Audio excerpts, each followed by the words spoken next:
everyone, and welcome back again to another edition of Moments with Lulu. If you are new to the channel, please make sure you're subscribed so you always get notifications whenever I put up a new video. And if you're a returning subscriber, thank you so much for always coming back to watch my videos. It does support my channel. Thank you so much. Today's video is a very interesting one. Can you pay your tuition while going to school as an international student in Canada? The answer to this question is a no, a big no. As someone who went to school for 4 years here as an international student, I feel like it's highly impossible to pay your tuition while going to school. So you're coming from home, you think that, okay, I'm gonna get 2 jobs, I'm gonna be able to pay my tuition, I'm gonna do this, I'm gonna do this. No, you cannot support yourself alone while going through school, especially if you're just coming from high school and you know you have no savings, you have no like work experience, you had no job prior to coming, you have no savings at all. It's highly impossible. And again, speaking for the average humans, it's very impossible to pay your tuition by yourself as an international student. Again, you can only support, and I repeat, you can only support the payments made by your sponsor or your parents, but single-handedly paying your tuition for 4 years, it's a no. It's highly impossible. Again, given the exchange rate and given the amount of money you have to pay per academic year, and also depending on the course you're taking, that is something you also have to consider. And we'll explore all of these aspects in this video. Like, this is a very interesting topic to me, and I really love this topic. I love the videos I've seen so far. It's good to hear people's opinions. Some people say yes, some people say no, some people are like indifferent about it. But for me, it can't be yes or no. It's either yes or no. So it's a no for me. So the first thing I'm going to talk about is, well, some people might be like, okay, I'm gonna come here, I'm going to have a job in this, I'm gonna have a job in that, I'm gonna be able to pay my tuition for this semester, for the next semester, or da. And the reason I feel like you can't pay your tuition yourself while going through school as an international student is, one, minimum wage. Okay, for those of you who don't know, I don't know what the minimum wage is right now across different provinces, and each province sets their own minimum wage, and each institution is different. Each institution tuition fees is not the same. Each province, their standard of living vary across, so no two provinces operate the same way. Okay, the tax system is very different. Another province might have like a high taxing system compared to another province. For example, like when you compare BC, British Columbia, to Alberta, the taxing system there is crazy. It's like 30% compared to Alberta, in which the taxing system here is 5%. Okay, this has nothing to do with even your income. This is not about your income. Your income is a different story, but the taxing system across the province really differ a lot, and they have a huge role in playing when you talk about being able to secure 2 jobs. And sometimes working a lot doesn't necessarily mean you'll be able to save up more, right? You might have 2 jobs, you might pay a lot of taxes. It's just like whoever makes more, you're going to be taxed more compared to someone probably who works only 2 days a week or maybe earns minimum wage. You could have 2 jobs. You could be going to school, taking a program that's very, very stressful. So before you think of, oh, I need to go to work, some days you'll be so tired. You know, you need to think about commitment. Can you commit to 1 job? Can you commit to 2 jobs while taking a program? And some programs are like more stressful than others. For example, like nursing, for example, is beyond the classroom. Okay, you have clinical practice, you have clinical experience. Nursing generally is an expensive course because you have to do like clinical seminar, theory, lab work, and of course you have to take your physical strength into consideration. If you have clinical for 8 hours, like that is actually unpaid work.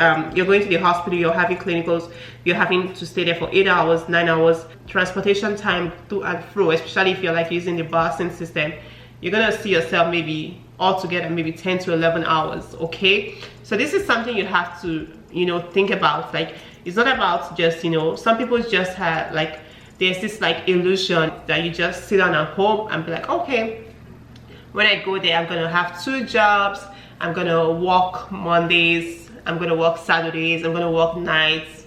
Those things are not very realistic. I would say, like, you know, those things usually don't work for the most part, because sometimes your physical strength, how you feel physically and mentally, may not allow you to, you know, follow through with that plan. It's all easy, like it's so easy to do all talk, you know, talk about this is going to happen, this is going to happen, make plans. By the end of the day, you see that this is not working.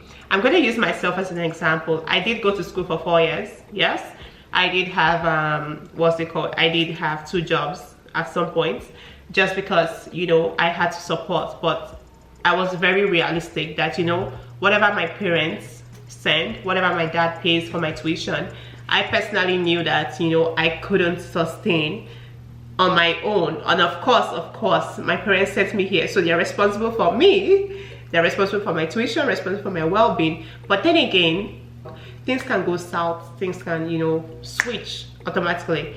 Exchange rate, government policies, immigration, tuition increase, a lot of things can happen, you know, extenuating circumstances where you don't plan. There could be a death in the family, and you know, all of these things could like take a toll on a person. Yes, all of these things should not be ignored. There is a possibility for all of these things to happen, and at that point you should always ask yourself, like, if extenuating circumstances happen, because you don't plan for negative things to happen, right?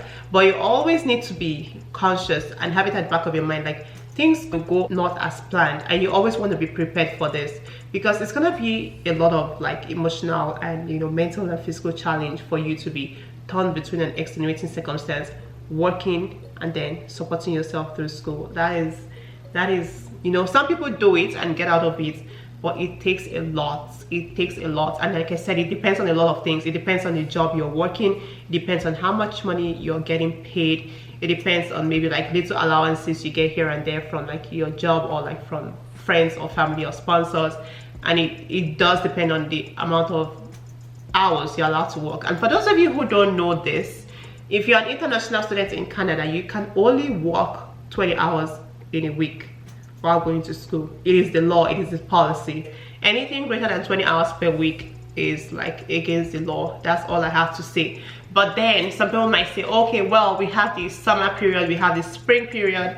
Sometimes you also need to think about it. What if there was something that happened in your fall semester, your winter semester? Maybe you didn't do so good in a course and you have to retake the course in the spring or summer semester. That's gonna, you know, reduce your hours of work, you know, your commitment to work as well. You need to figure that out. You need to think about those things as well, because excluding fall and winter, excluding when you're actively going to school, during the holidays in Canada, during your holiday period, your 4 months holiday and other holidays in Canada, you can actually work as much as you want. Those are the 20 hours maximum doesn't apply in those circumstances.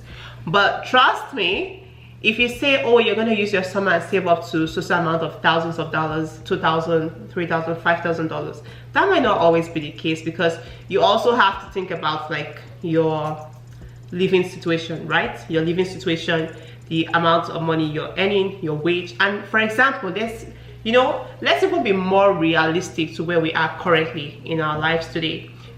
We are still in a global pandemic, okay? We are still like having some restrictions because of COVID, some like work related restrictions. Some people can work, some people have to stay at home, and you know, it's all of these things need to be considered. So as a present right now, with the way the economy is globally, and just because of this pandemic, it's not very realistic to think that you can, you know, pay your tuition all year round. And when you think about it, it's like, as an international student, from my perspective, you're paying between like 20-something thousand and like late 20-something thousands of dollars per academic year.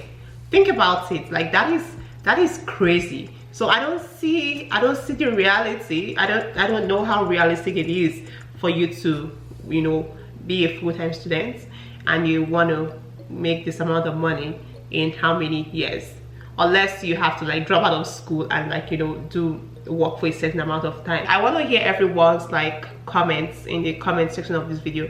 Drop your points. Some people may not agree with me, and that's okay, but we all have to be respectful of each other's opinion. I want to hear what you all have to say. I want to hear your opinion as well, because I feel like this is very, very, very debatable. Everyone will have something, you know, to contribute, but like I said, it's not a very realistic goal. And okay, if you're coming here, if you say, okay, you want to pay your tuition by yourself and you're home, you should think of the fact, like, think about it. Okay, for the first year, at least you want to have your first year's tuition secure, right? You want to have that secure, and like, if anything happens, I know that I'm gonna finish my first year of school. And while you're in your first year of school with your whole tuition covered and secured, you can be, you know, doing jobs here and there, getting some part-time jobs, applying for like bursary, going for scholarships, awards at your workplace, at your school, you know, trying to like find a lot of opportunities here and there, like, you know, seeing what your school has to offer to international students in terms of support. But the first year tuition is very important to have all of those settled, because in as much as you feel in your head that you'll be able to do this, realistically, let's be realistic, the average or more than average as a student, just coming from home, a country where you don't know, you're going there, you know no one, you're challenged with adaptation, you're challenged with schooling, you're challenged with the educational system, you're challenged with culture clash and whatever thing that may follow in the adaptation process. It's gonna be a lot for an individual. So that's why I feel like, for all of these reasons I've mentioned, I specifically think that an individual cannot, you know, go to school, be a full-time student, and single-handedly you want to support your tuition by yourself for the 4 years of your school. I don't know how that's possible, I don't know, but if there are people who have done it, kudos to you, because that must have taken a lot of like commitment and dedication. And I'd like to hear your story, I'd like to hear your experiences. If you come across this video and you went to school for, like, let's say as an international student for maybe 3-4 years, even 2 years, and you were able to pay your tuition by yourself, please share your story. If you would like, it's okay to share your story. If you don't feel like it, that's fine, but give us some tips, we want to know. And for those of you who don't agree, I want to know in the comment section what your take is on this matter as well. And thank you so much for watching. I hope you learned something from this video. Don't forget to like, don't forget to share, don't forget to comment, don't forget to subscribe, and I'll see you all in my next video.